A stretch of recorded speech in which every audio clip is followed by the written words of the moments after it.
अस्सलाम वालेकुम friends, welcome to my YouTube channel jam and course. और आज हम जिस मेडिसिन का रिव्यू करने जा रहे हैं उसका नाम है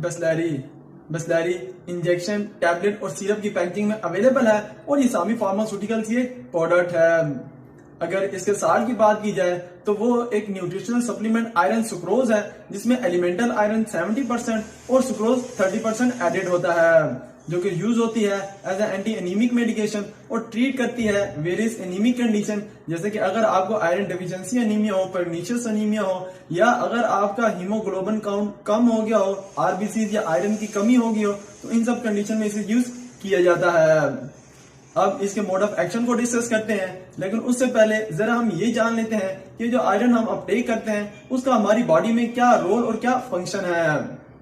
तो अब जब हम कोई आयरन कंटेनिंग डाइट, फ्रूट्स या वेजिटेबल वगैरह यूज करते हैं और उसकी प्रॉपर डाइजेशन हो जाती है, तो उसके बाद वो हमारे स्मॉल इंटेस्टाइन की जो ड्यूडेनम और जिजनम रीजन है वहां जाके एब्जॉर्ब हो जाता है। ये आयरन एब्जॉर्ब होने के बाद हमारे ब्लड में चला जाता है और ब्लड में जाके ये बाउंड होता है एक ब्लड प्लाज्मा ग्लाइकोप्रोटीन ट्रांसफेरिन से। ये ट्रांसफेरिन फिर ट्रेवल करती है आपकी बोन मैरो में, जहां ये हेल्प करती है और फैसिलिटेट करती है इरिथ्रोपाइसिस यानी रेड ब्लड सेल फॉर्मेशन में। और स्पेशली जो हमारा हीमोग्लोबिन होता है उसमें हमारा 70% आयरन ही यूज होता है। इसके बाद जो एक्स्ट्रा आयरन बच जाता है वो जाके स्टोर हो जाता है हमारी बोन मैरो और लिवर में, और ये स्टोरेज एक प्रोटीन फेरेटिन में होती है। और मेल में जो फेरेटिन का लेवल होता है यानी आयरन स्टोरेज की कैपेसिटी होती है वो 3.5 ग्राम होती है, जबकि फीमेल में जो फेरेटिन का लेवल होता है यानी उनकी जो आयरन स्टोरेज कैपेसिटी होती है वो 2.5 ग्राम होती है।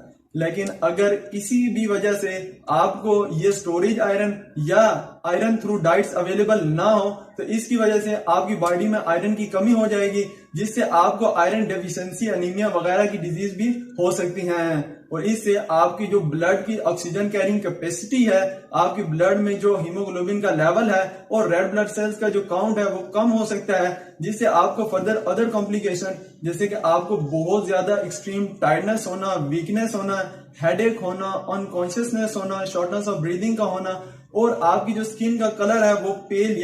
येलोइश भी हो सकता है। लेकिन जब आप आयरन सुक्रोज की टैबलेट्स, सिरप या इंजेक्शन वगैरह यूज करते हैं तो वो आपकी बॉडी में मिनरल आयरन को सप्लाई करते हैं, जिससे आपकी बॉडी में जो आयरन की कमी है वो पूरी हो जाती है और फर्दर अदर जो कॉम्प्लिकेशन वगैरह रेज हो रही होती हैं ड्यू टू आयरन डेफिशिएंसी वो भी आपकी ट्रीट हो जाती हैं, और इससे जो आपका हीमोग्लोबिन का लेवल है और रेड ब्लड सेल काउंट्स हैं वो नॉर्मल हो जाते हैं।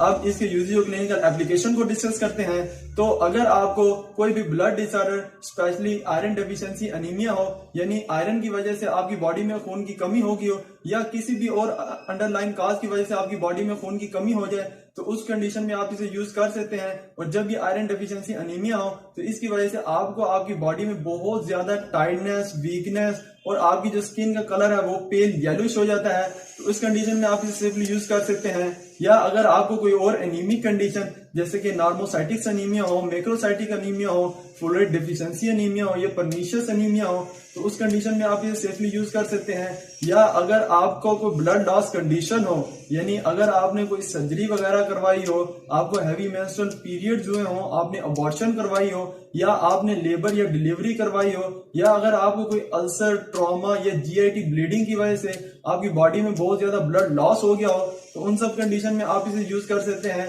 और इसका यूज कोरोनरी जो किडनी डिजीजेस होती हैं उसमें भी सेफली प्रिस्क्राइब करवाया जाता है।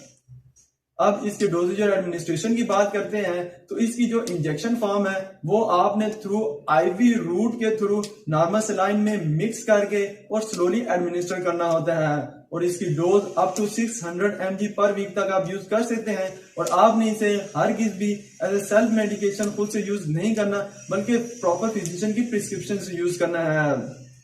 अब इसके साइड इफेक्ट्स की बात करते हैं, तो इसके मोस्ट कॉमनली साइड इफेक्ट्स में नोजिया और वोमिटिंग का होना, ब्लर विजन्स का होना, हेडेक होना और फेंटिंग का होना कॉमन है। तो अगर आपको मेरी ये वीडियो अच्छी लगी हो तो मेरी इस ऐप को अप्रिशिएट जरूर कीजिएगा। अपना और मेरे यूट्यूब चैनल का जरूर ख्याल रखिएगा। अल्लाह हाफिज।